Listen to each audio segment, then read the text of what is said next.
Good morning all. Last day we have studied about separable differential equations.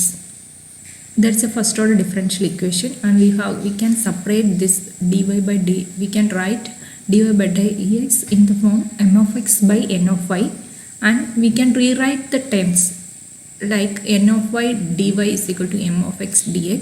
Then we can integrate both sides of the separable differential equation, and we get the solution of the differential equation. That's the method to solve the separable differential equation, and we have done 3 problems. Today also we can continue the problems in the form of separable differential equations.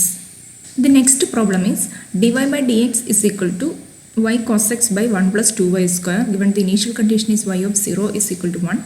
Solve for y and find the interval at which the solution exists. So this is dy by dx is equal to y cos x plus 1 plus 2y square. We can take the y times here. So this becomes 1 plus 2y square. By cross multiplying, 1 plus 2y square comes to left side on the top. Dy by y is equal to cos x dx. Now we have to integrate both sides. Integrate both sides.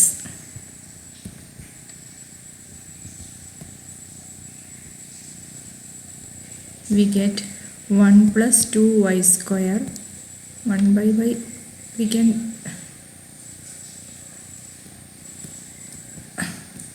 dy is equal to integral cos x dx, which is equal to integral 1 by y plus 2y dy is equal to integral cos x dx.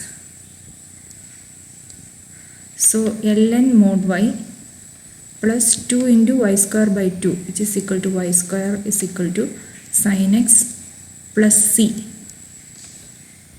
is the general solution.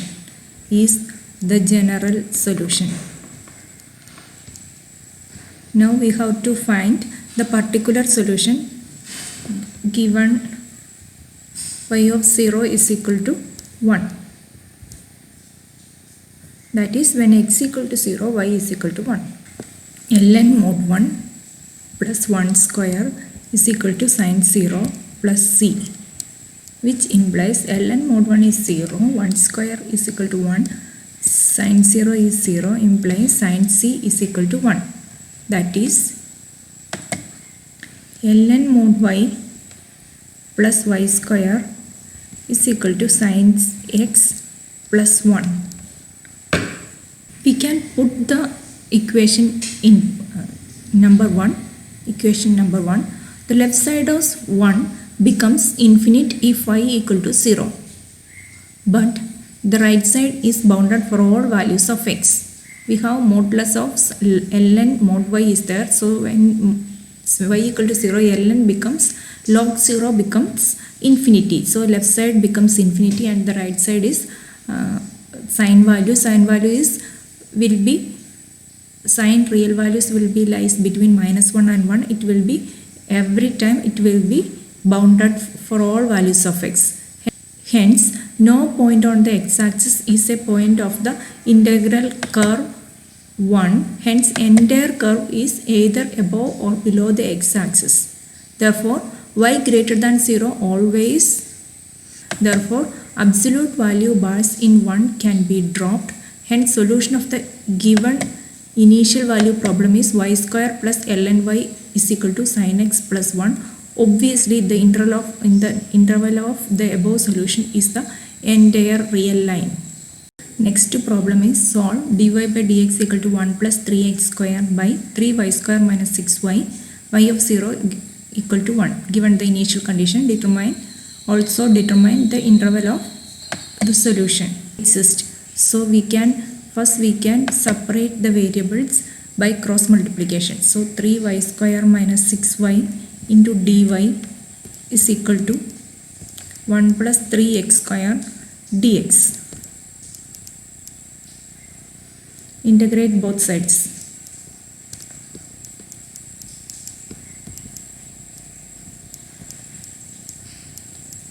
we get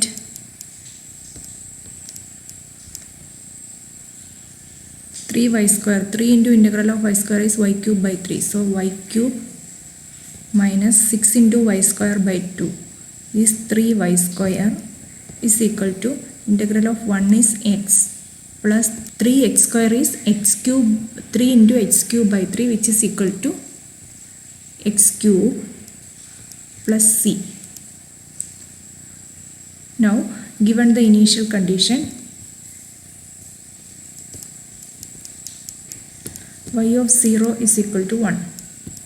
So 1 cube minus 3 into 1 square plus 0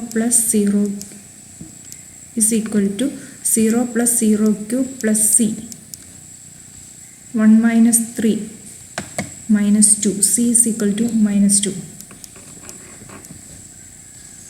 That is y cube minus 3y square is equal to x plus x cube minus 2. To find the interval of this solution, find the slope of, this is y cube, so find the slope of the solution. So this is 3y square minus 6y into dy by dx is equal to 1 plus 3x square. So dy by dx is equal to 3x square plus 1 divided by 3y square minus 6y, or we can write 3x square plus 1 by 3y into y minus 2. Hence, curve has vertical tangents at 3y into y minus 2 equal to 0, the denominator of dy by dx, that is at y equal to 0 and at y equal to 2. When y equal to 0, the solution is x cube plus x minus 2 equal to 0, which has only one real root when x equal to 1. And when y equal to 2, the solution becomes x cube plus x minus 2 is equal to 2 cube minus 3 into 2 square, which is equal to, we can rewrite 2 cube minus 3 into 2 square is 8 minus 3 into 4, 12. 8 minus 12 is minus 4 left side like plus 4. So x cube plus x plus 2 equal to 0 has a real root when x equal to minus 1. Hence, the solution of the given initial value problem exists in the interval minus 1 less than x less than 1, that is when mod x less than 1.